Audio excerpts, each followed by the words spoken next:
Екі қазақ жігіті 80-ші жылдары Америкаға жұмыс сапарымен барса керек.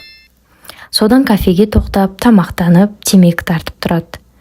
Кафемен іргелес бір фермердің ат қорасы бар екен.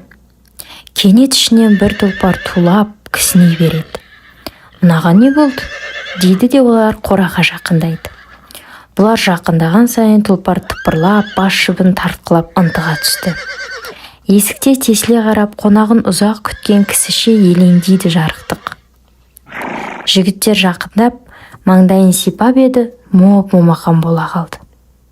Сөйтіп тұлпар тұмсығын бұрып, жігіттерінің қолы мен жеңінен иіскей береді. Иіскей түсіп, сәлем беруге иілген келіндей басын төмен салады. Осы сәтте жылқының жанарынан жас парлап кетті. Мына жағдайға түсінбей абдырап қалған олар дереу кетпек болды. Ат тағы тулап кетті. Осы кезде фермер де келе қалды. «Сіздер мұнда қайдан жүрсіздер?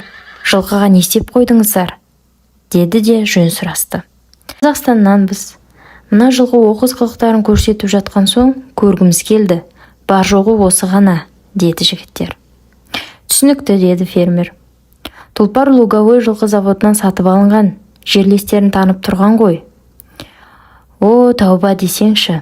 Қазақша сөзге иіліп, туған жерге сағынышын баса алмаған тұлпардың күйі күйзеліске түсті. «Сезімтал жарықтық-ай, неткен киел едің?» Мұңға толы бір тамшы жас жігіттердің де жүрегін елжіретіп жіберді сол кезде.